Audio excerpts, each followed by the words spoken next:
الرحیم الصلاة والسلام علیک یا رسول اللہ وعلی آلک واصحابک یا حبیب اللہ الصلاة والسلام علیک یا نبی اللہ وعلی آلک واصحابک یا نور اللہ۔ پیارے آقا مدینے والے مصطفیٰ جان رحمت صلی اللہ تعالی علیہ وآلہ وسلم کا فرمان عرش نشان ہے، عظمت نشان ہے۔ قیامت کے دن اللہ کریم کے عرش کے سائے کے علاوہ کوئی سایہ نہیں ہوگا۔ سایہ ڈھونڈتے ہیں نا، توجہ سارے چھوٹے بڑے، یہ جو پانی پلا رہے ہیں ان کو بھی ذرا زبیر بھائی بٹھا دیں۔ ایسے موقعوں میں ہمیں پیاس زیادہ لگتی ہے، دکان پہ پیاس نہیں لگتی چاہے لائٹ کا جاری ہو، بیٹھے رہیں گے، گاہکی بڑھ رہی ہے، ہمیں بھوک بھی بھول جائیں گے، پیاس بھی بھول جائیں گے، نوٹیں آ رہی ہیں بس۔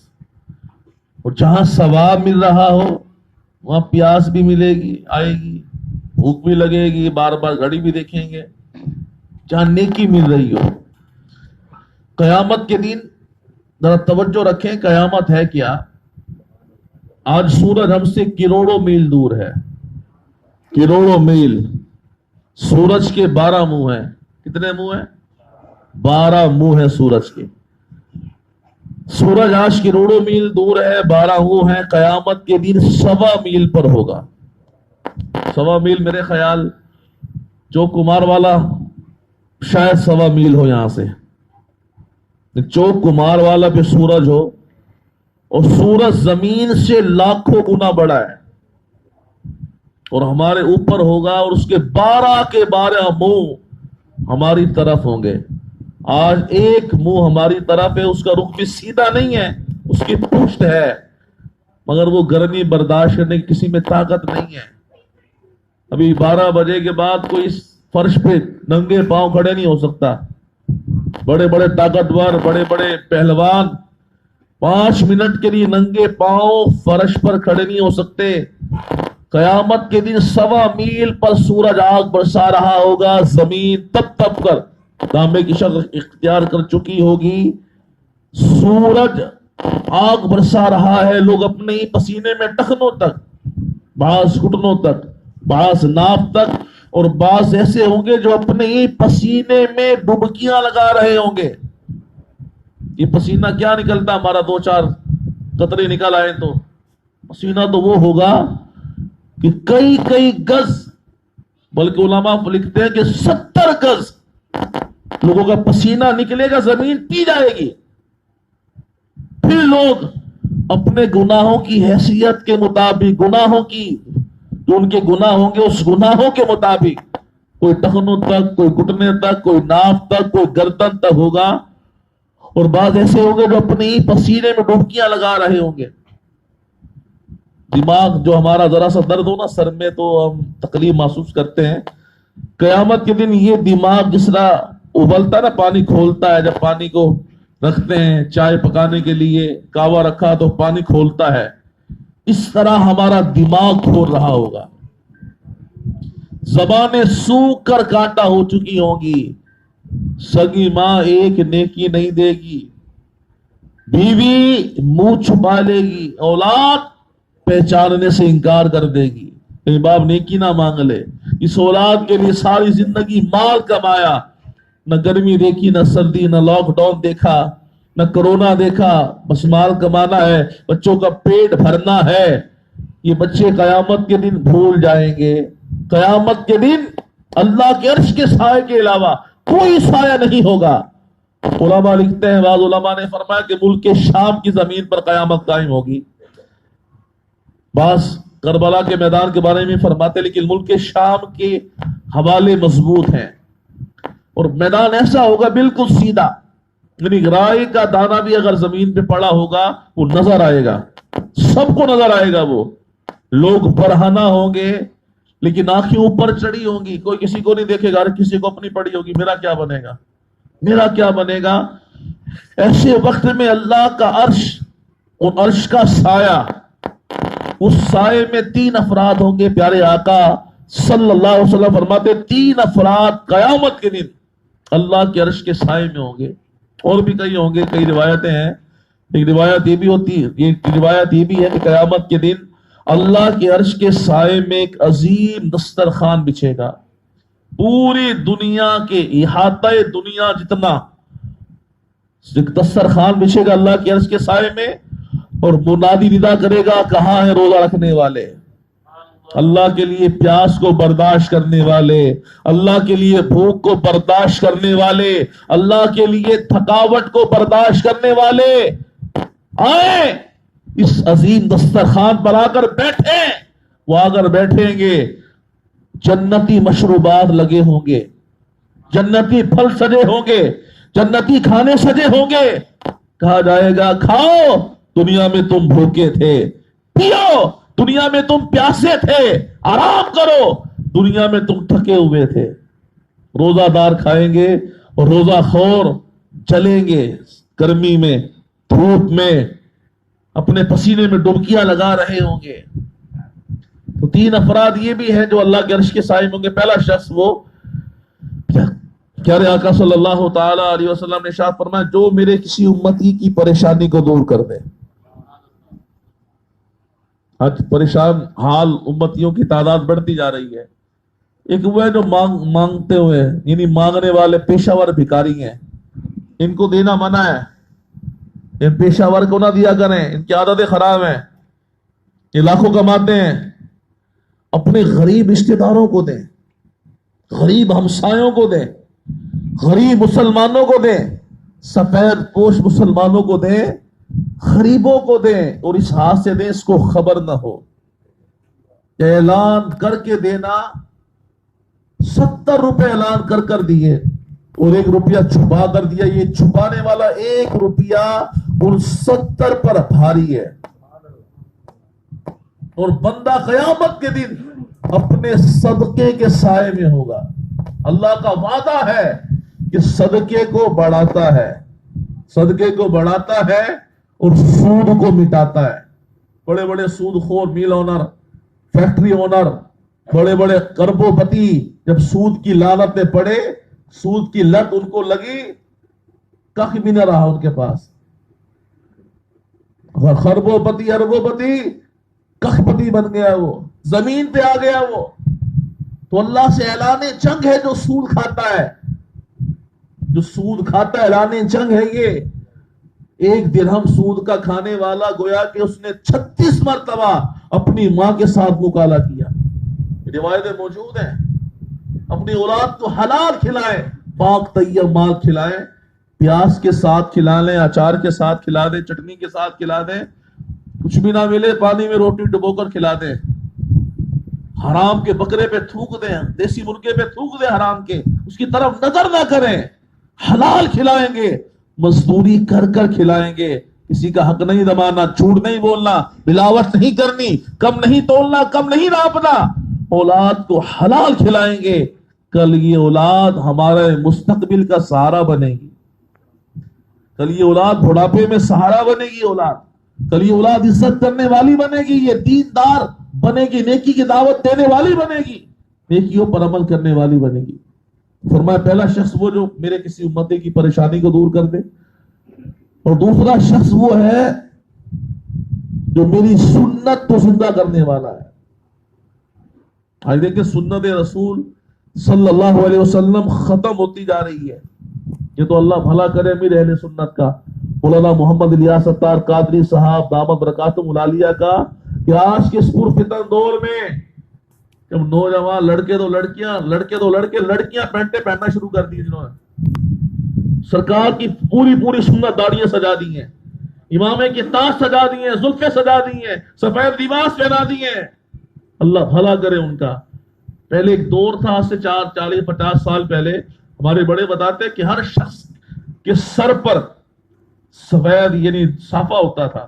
آج بھی بڑے باندھتے صافے. یہ انگریز کی سازش ہے. یہ انگریز نے سنتوں سے دور کیا مسلمانوں کو. ہر شخص کے سر پہ امامہ ہوتا تھا، چاہے وہ غریب ہے چاہے وہ امیر ہے. چاہے وہ سرکاری ملازم ہے، چاہے وہ زمیندار ہے، ہر شخص کے چہرے پہ داڑھی ہوتی تھی. ہر مسلمان تو مسلمان، آپ تاریخ پڑھیں، کفار ان کے چہروں پہ داڑیاں ہوتی تھی، کیونکہ یہ زینت ہے، یہ مرد کی زینت ہے. اللہ نے مرد کے داڑھی اگائی ہے، عورت کے داڑھی نہیں ہوتی، نہ مچھیں ہوتی ہیں. عورت کو بالوں سے زینت بخشی ہے اور مرد کو چہرے کی داڑھی سے. جو حسن ہے داڑھی، بڑھانے سے حسن نہیں آتا، اور اس کے فوائد ہیں. اب تو سائنس بھی مان رہی ہے، وہ یہود و نصارہ کہہ رہے ہیں کہ داڑیاں رکھو، اس کے بڑے فوائد ہیں. اس کے سائنس کہہ رہی ہے کہ بڑے فوائد ہیں، کئی جنسی امراض سے داڑھی رکھنے والا بچ جاتا ہے، کئی اس کی کمزوریاں دور ہو جاتی ہیں. ایک الگ موضوع ہے یہ. تو یہ انگریز آیا، اس بدبخت انگریز نے کہا کہ ہر مسلمان کے سر پہ امامے کا تاج ہے. اس نے کیا کیا؟ اس بدبخت نے، انگریزوں نے جو تھے نا وہ دربان چوکیدار، ان کے سروں پہ پگڑ باندھوا دی ہے، باڈے پہننے والوں کے سروں پہ پگڑ باندھوا دی ہے کہ عزت والا شخص شرمائے گا. لوگوں نے پھر اتارنا شروع کر دی ہے. انگریز کی سازش ہے یہ. جب تک مسلمان اپنے شاعر کو سنبھالے رکھا تھا مسلمان نے، جب تک مسلمان پیارے محبوب کی سنتوں پر عمل کرتا رہا، پوری دنیا میں کامیاب رہا. وہ روایت یاد نہیں آپ کو؟ حکایت حضرت خالد بن ولید رضی اللہ تعالیٰ عنہ ایک غزوے میں تشریف فرما ہے. کئی دن سے فتح نہیں نصیب ہو رہی تھی، بڑی زور کی جنگ ہوتی تھی، مسلمان حاوی نہیں ہو رہے تھے توجہ کفار پر. آپ نے فرمایا بھائی غور کرو کہ سنت ہم سے چھوٹی ہے، غور کریں تمام بھائی کو، سنت چھوٹی ہے ہم سے. کہا ہاں کئی دن سے ہم مسواک نہیں کر رہے. کہ ٹہنیاں توڑو، درختوں کی ٹہنیاں توڑیں اور سب مسواک کریں. سب صحابہ کرام نے درختوں کی ٹہنیاں توڑی اور مسواک کرنا شروع کر دی. اب کفار کے یہود و حنود کے عیسائیوں کے جاسوس موجود تھے جو چھپ کر دیکھ رہے تھے کہ مسلمان فوجی کیا کر رہے ہیں. جب دیکھا کہ سب ہی مسواک کر رہے ہیں، وہ ڈر گئے کہ لگتا ہے کہ دانت اب پہلے کر رہے ہیں، دانتوں کو تیز کر رہے ہیں، اب ہمیں کچا کھائیں گے یہ. اور ایک دم بھاگے، وہ دیو آ گئے. اور مسواک کی سنت کی برکت سے پورا وہ ایران ملک فتح ہو گیا. سبحان اللہ. ہم نے سنتیں چھوڑ دی ہیں. تو فرمایا قیامت کے دن میری سنت تو زندہ کرنے والا اللہ کریم کے عرش کے سائے میں ہوگا. سبحان اللہ. ہوا ہلکی ہے سبحان اللہ کی. تھک گئے ہیں؟ ذرا آواز نکالیے زور سے، کیونکہ نذرانہ تو ہم نے لینا نہیں ہے. بات چلتے ہیں وہ نذرانے سے، جتنا تیل ڈالتے رہو گے وہ نعت خاں کی بھی گراریاں نکلتی رہیں گی اور خطیب صاحب کی بھی. ہم نے تو لینا نہیں، ہم نے تو اللہ سے ثواب لینا بھائی. ہم تو ثواب کی نیت کر کے آئے اپنی نیند اڑا کر، کہ یار رب کی رضا اور اپنے بھائی کی دل جوئی کی نیت سے اور مرحومہ کے ثواب کی نیت سے. آپ بھی ثواب کے لیے، ہم بھی ثواب کے لیے آئے ہیں. آپ بیٹھ کے سبحان اللہ کہہ رہے ہیں، ہم کہلوا رہے ہیں، سبحان اللہ. دونوں برابر ہیں. تو سرکار کی سنت کو زندہ کرنے والا کل قیامت کے دن اللہ کریم کے عرش کے سائے میں ہوگا. سبحان اللہ. اور تیسرا وہ ہے فرمایا جس نے مجھ پر کثرت سے درود پاک پڑھا. سبحان اللہ. علماء فرماتے کہ 313 بار درود پاک پڑھنے والا کثرت درود پاک میں اس کا شمار ہو جاتا ہے. تو روزانہ اپنا معمول بنا لیں 313 بار، بلکہ میں کہوں گا 500 بار پڑھا کریں ہر نماز کے بعد ایک تسبیح. جو 500 بار درود پاک پڑھنے والا ہے کبھی بھی وہ رزق کی تنگی کا شکار نہیں ہوگا. اور یہ پریشانی ہے، حل بتا رہا ہوں. حضور کی ذات پر گن کر 500 بار درود پاک پڑھیں، انشاءاللہ پریشانیاں دور ہو جائیں گی انشاءاللہ. اور جو روزانہ 1000 بار درود پاک پڑھنے کا عادی ہوگا، مرتے وقت اسے اللہ کی حبیب صلی اللہ علیہ وسلم کا دیدار نصیب ہوگا اور وہ جنت میں مرنے سے پہلے جنت میں اپنا مقام دیکھ لے گا. وہ روزانہ درود پاک پڑھیں گے انشاءاللہ. صلو علی الحبیب صلی اللہ تعالی علی محمد صلی اللہ علیہ وسلم. صلاۃ و سلام علیک یا سیدی یا رسول اللہ صلی اللہ علیہ وسلم. لمبا چوڑا میں نے بیان نہیں کرنا، چند منٹ کی حاضری ہے. ایمان کے حوالے سے بے فکر ہو گئے ہیں، مسلمان ہو گئے ہیں اور مسلمان ہی مریں گے. باپ دادے مسلمان تھے، پڑدادے مسلمان تھے، ہم بھی مسلمان ہیں. یاد رکھیے گا اللہ کا انعام ہے ہم پر کہ ہم مسلمان ہیں. جو دنیا کا سب سے بڑا مالدار آدمی ہے شاید عیسائی ہے یا یہودی ہے، وہ ایک مسلمان جو مزدوری کرنے والا نا مسلمان، اس کے پاؤں کی خاک کے برابر میں نہیں ہے. مسلمان کے پاؤں پہ جو مٹی لگی نا جوتی پر، اس کے برابر نہیں ہے وہ، کیونکہ اس کے پاس ایمان نہیں ہے. سب سے بڑی دولت دولت ایمان ہے. سب سے پیارا دین دین اسلام ہے. اللہ پاک کا کرم ہے کہ اللہ پاک نے ہم گناہگاروں کو، سیاہکاروں کو، خطا کاروں کو بغیر مانگے، بغیر طلب کیے دولت ایمان سے مالا مال فرما دیا. ہم نے ایمان مانگا نہیں تھا، اللہ نے دے دیا ہمیں. اور یاد رکھیے گا، ہر بچہ جو پیدا ہوتا ہے نا، چاہے وہ عیسائی کے ہوتا ہے، چاہے ہندو کے ہوتا ہے، چاہے یہودی کے ہوتا ہے، وہ دین اسلام فطرت اسلام پر ہوتا ہے. وہ فطرت دین پر ہوتا ہے. اور فطرت دین کیا ہے؟ دین اسلام ہے. فطرت کے عین مطابق ہے یہ. اب وہ باپ ماں چاہے اس کو یہودی بنا دیں، چاہے قادیانی بنا دے، چاہے ہندو بنا دے، اس کو ہر بچہ مسلمان پیدا ہوتا ہے. اللہ کا کرم ہے کہ ہمیں اللہ نے ایمان کی دولت دی، اپنے محبوب کے صدقے پہچان عطا فرمائی. اب ایمان مل جانا کمال ہے، لیکن کمال ترین یہ ہے کہ ایمان پہ چلے جانا، ایمان پہ مر جانا، ایمان کی موت نصیب ہو جانا، جاتے ہوئے کلمہ پاک زبان پہ جاری ہو جانا. یہ سب سے بڑی نعمت ہے، سب سے بڑی نعمت ہے یہ. اور جس کا خاتمہ ایمان پر نہ ہوا، ساری زندگی نیکیاں کی، نمازیں پڑھی، روزے رکھے، حج کیے، زکوٰۃ دی، خیرات کی، نعتخوانی کی، بیان کیے، خوب خوب واعظ کیا، نصیحت کی، بڑا عالم بنا، بڑا مفتی بنا، شیخ الحدیث بنا، لیکن اس کا خاتمہ ایمان پر نہ ہوا. اس طرح ایک غیر مسلم جو ساری زندگی کفر پر رہ کر مرا ہے، اس طرح وہ جہنم کی آگ میں جلے گا. اسی طرح یہ شخص جو ساری زندگی ایمان پر رہا، اس کا خاتمہ کفر پر ہوا، اسی طرح یہ بھی ہمیشہ کے لیے جہنم کی آگ میں جلے گا. یہ مسلمان اگر مر بھی گیا ایمان پر، مسلمان گناہگار، اس طرح ہم گناہگار ہیں، اللہ کی رحمت سے امید ہے ہمیں کہ اس کا کرم ہوگا، فضل ہوگا تو جنت ملے گی. مسلمان اگر ایمان پر چلا گیا، گناہگار ہے، خطا کار ہے، مگر اللہ اگر وہ جہنم میں چلا بھی گیا مسلمان اپنے گناہوں کی وجہ سے، ایک لمحہ بھی ہم جہنم کی آگ کو برداشت نہیں کر سکتے. یاد رکھیے گا، جہنم تو بہت دور ہے بھائی، سورج کی تپش کو برداشت کر کے دکھا. وہ جو چوڑے کھا والا پھر رہا ہے، وہ جو منہ میں آتا وقت دیتا ہے، جو دل کہتا کر گزرتا ہے، نمازیں قضا کر دیتا ہے، دل چاہتا شراب پی لیتا ہے، بدکاری کر لیتا ہے، گندی فلمیں دیکھ لیتا ہے، ماں باپ کی نافرمانی کر لیتا ہے. ذرا کھڑا ہو دھوپ میں 5 منٹ، تجھے پتا چل جائے گا تیری اوقات کیا ہے، تیری طاقت کیا ہے.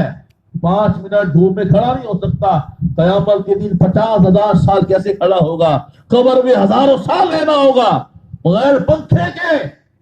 کھلے موسم میں بھی تجھے گرمی لگتی ہے، حبس لگتا ہے، تجھے پسینہ آتا ہے، تیرا دل گھبراتا ہے.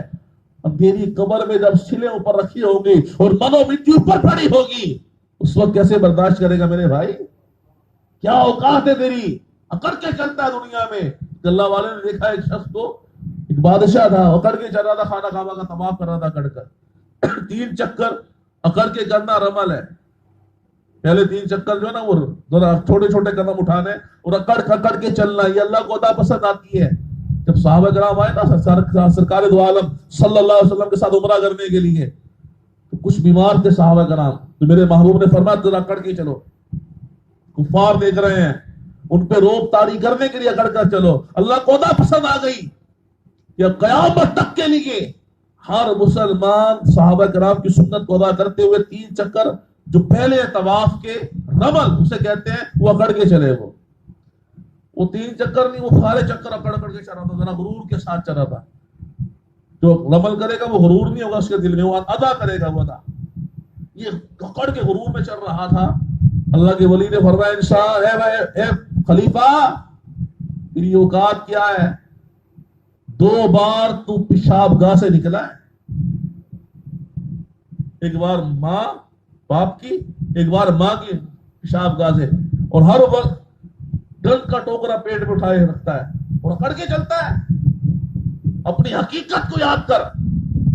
اور مرنے کے بعد مردار ہے، تو سڑا ہوا مردار ہے، اور ابھی قبر میں جانا ہے. تو نے خلیفہ نے وہی گردن کو جھکا دی. ہماری بھی اوقات یہی ہے. ہم میں بھی جانا ہے. تو اصل کامیاب شخص وہ ہے جس کا خاتمہ ایمان پر ہو گیا, جس کو مرتے وقت ایمان نصیب ہو گیا. ایک حکایت عرض کرتا ہوں, اس کے بعد بیان کو کلوز کرتے ہیں. امام احمد بن حنبل رحمۃ اللہ تعالی علیہ, یہ بہت بڑے آپ رحمۃ اللہ تعالی علیہ امام ہیں. حنبلی جتنے بھی ہیں پوری دنیا میں وہ آپ کے مقلد ہیں. 4 بڑے امام ہیں. آج کے مسلمان کو ایکٹروں کے نام یاد ہے, ٹک ٹاک پتہ نہیں کیا لوگ بتاتے مجھے, آج ٹک ٹاک بڑی دیکھتے شوق سے. ٹک ٹاک میں نہ پڑھو, اپنی دینی کتابیں پڑھو, مطالعہ کرو, ورنہ کھڑکے میں نوجوان بن جائیں گے. جذبہ نکال رہے دلوں سے اس امت کے, ٹک ٹاک میں پھنسا کر, سوشل میڈیا میں پھنسا کر, فیس بک کا دیوانہ بنا کر, یوٹیوب کا دیوانہ بنا کر, گوگل میں بے حیا مناظر دکھا کر غیرت ایمانی نکالے جا رہے ہیں. غیرت ایمانی نکل رہی ہے, بے حس بنایا جا رہا ہے. یہ کشمیر میں ہماری ماؤں بہنوں بیٹیوں کی عزتیں لوٹ رہی ہیں, اور آج کا نوجوان انہیں ہندوؤں کی فلمیں دیکھتا ہے. ڈوب کے مرنے کا مقام ہے, ڈوب کے مر جا, کہ وہی تمہاری بہنوں کی عزتیں لوٹ رہے ہیں. ہاں بہنے والی وہ کلمہ گو ہے, وہی مسجدیں گرا کر مندر بنا رہے ہیں. اور تیری غیرت کہاں گئی اے نوجوان؟ ان کے گانے سنتا ہے, ان کی کجریوں کے ڈانس دیکھتا ہے. کہ تو اللہ سلامت رکھے ہماری فوج کو.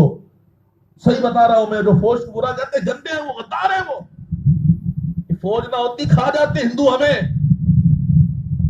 کھا جاتے. برما بن جاتا پاکستان, شام بن جاتا پاکستان, عراق بن جاتا پاکستان. عزت کے ساتھ جو بیٹھے ہوئے ہیں اپنی عزتوں کو گھروں میں لے کر, یہ اللہ کا کرم ہے. اور پاک فوج کے برون ملنا چاہیے. صحیح بتا رہا ہوں, یہ فوج مجھے کچھ دیتی نہیں ہے, یہ غیرت ایمانی ہے. یہ فوج یہ یہود و حنود کی سازش ہے کہ فوج سے عوام کو لڑا دو. کہ بغاوت ہو رہے گی پھر آگے ہم قبضہ کر لیں گے. وہ کہتے ہیں نا, گھر کے شیر کو مت مارو, گھر کے شیر کو مت مارو, مت برا کہو گھر کے شیر کو, ورنہ باہر کے کتے تمہیں نوچ نوچ کر کھا ڈالیں گے, کھا جائیں گے تمہیں, مار دیں گے تمہیں.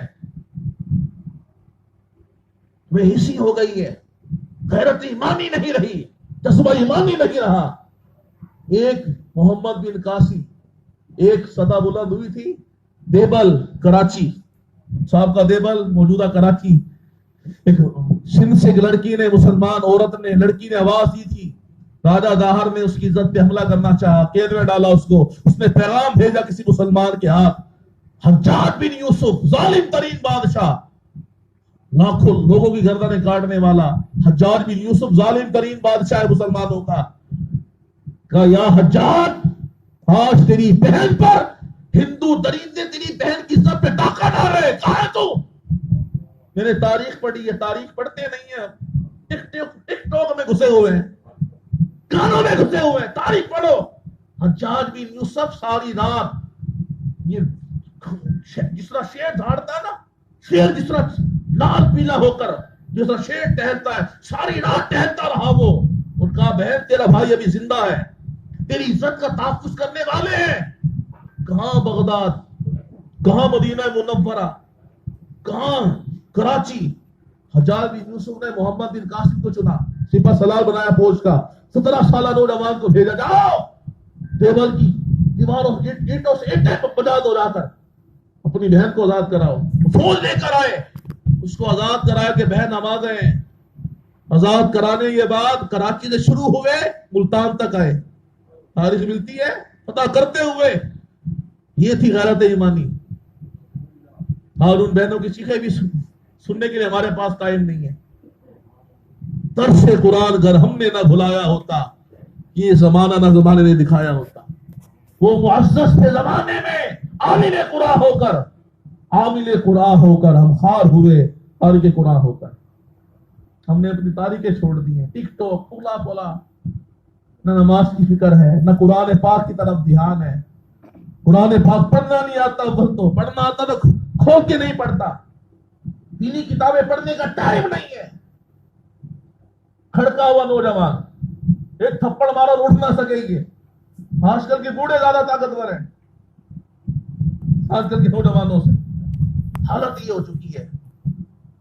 خیر میں عرض کر رہا تھا, امام احمد بن حنبل رحمت اللہ تعالی علیہ 4 بڑے امام، امام حنبل، امام محمد بن حنبل، ان کے ماننے والے حنبلی کہلاتے ہیں، امام شافعی محمد بن ادریس شافعی رحمۃ اللہ تعالی علیہ، ان کے ماننے والے شافعی کہلاتے ہیں، اور امام مالک بن انس رحمۃ اللہ تعالی علیہ، ان کے ماننے والے چلنے والے ان کے مسلک پر یہ کہلاتے ہیں مالکی، اور امام اعظم ابو حنیفہ نعمان بن ثابت رحمۃ اللہ تعالی علیہ، جن کے ہم مقلد حنفی کہلاتے ہیں۔ چاروں اماموں کے عقائد ایک ہی ہیں، عقیدہ ایک ہے ان کا اللہ کے بارے میں، تمام نبیوں کے بارے میں، جنت و جہنم کے بارے میں، تقدیر الہی کے بارے میں، سب جو عقائد ان کے ایک ہیں، صرف اعمال میں جو فقہ ہے نا، فقہ اس میں فرق ہے، مسائل میں فرق ہے، عقائد سب کے ایک ہیں۔ تو امام احمد بن حنبل رحمۃ اللہ تعالیٰ نے آپ کی وصال کا وقت آیا تو آپ کا شہزادہ، آپ کے بیٹے آپ کے سرانے بیٹھے ہوئے تھے، آپ نے 3 بار فرمایا نہیں ابھی نہیں، نہیں ابھی نہیں، نہیں ابھی نہیں۔ بیٹے نے دیکھا کوئی ہے، بھائی کوئی نہیں تھا، پریشان ہو کے بابا جان کس سے بات کر رہے ہیں آپ؟ فرمایا بیٹا میرے سامنے شیطان بیٹھا ہوا ہے، اور یاد رکھیے گا ہر شخص کا جب مرنے کا ٹائم آتا ہے نا مسلمان کا، شیطان آتا ہے، کبھی ماں کے روح میں آتا ہے، کبھی باپ کے روح میں آتا ہے، کبھی رشتہ داروں کے روح میں آتا ہے کہ بھائی عیسائی مذہب بڑا اچھا ہے، میں مر کے میں عیسائی نہیں ہوا، مجھے بڑی پریشانی ہوئی، مجھے مرنے کے بعد عذاب ہو گیا، وہ بھی عیسائی ہو جا، سکون ملے گا تجھے، یہودی ہو جا، سکون ملے گا تجھے۔ شیطان ورغلاتا ہے کہ دولت ایمان چھین لوں، ایمان چھین لوں گا، ہمیشہ یہ جہنم میں جائے گا، جنت اس کا مقدر نہیں بنے گی۔ امام احمد بن حنبل علیہ رحمہ فرماتے ہیں کہ شیطان میرے سامنے بیٹھا ہوا ہے اور اپنی انگلیاں اپنے دانتوں سے چبا رہا ہے اور کہہ رہا ہے افسوس افسوس احمد بن حنبل، اس دنیا سے مجھ سے ایمان سلامت لے کے جا رہا ہے۔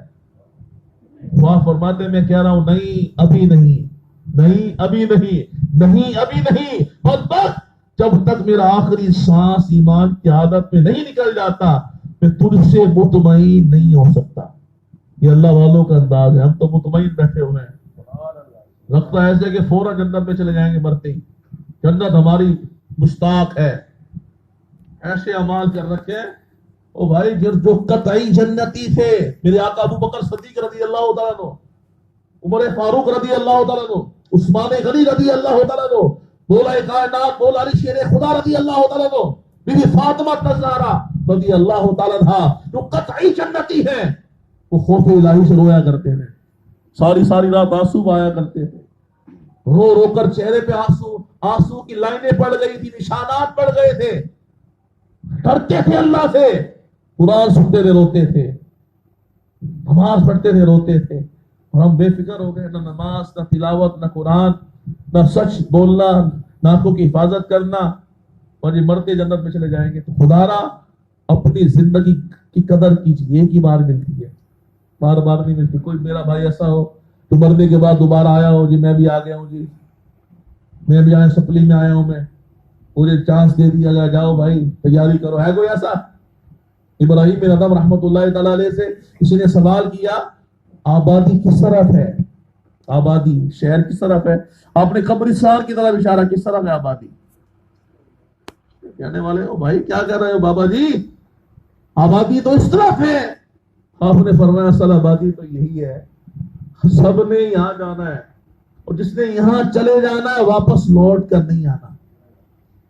دن میں ایک بار قبرستان جایا کریں، دیکھا کریں کتنے کڑیل جوان مرے ہوئے ہیں، تختیاں پڑھا کریں، کوئی 28 سال کا، کوئی 25 سال کا، کوئی 22 سال کا، اپنی موت یاد آئے گی۔ رات کو سوتے ہوئے جب چارپائی پہ لیٹے اندھیرا کر کر اپنی قبر کو یاد کیا کریں، پھر گناہوں سے نفرت آئے گی، پھر موت کی تیاری کا ذہن بنے گا۔ تو اللہ پاک ہمیں سب کو مرنے سے پہلے مرنے کی تیاری نصیب فرمائے۔ دعوت اسلامی کا پیارا پیارا ماحول ہمارے سامنے ہے، اللہ کی رحمت سے ایسا ماحول ہے کہ اس ماحول میں آنے والے اللہ کی رحمت سے جو اس ماحول میں آیا، بے نمازی آیا وہ نمازی بن گیا، ماں باپ کا نافرمان آیا فرما بردار بن گیا، شرابی آیا شراب سے تائب ہو گیا۔ ایک بار سناتا ہوں آپ کو، قصور یہ لاہور کا ایک ضلع ہے، قصور،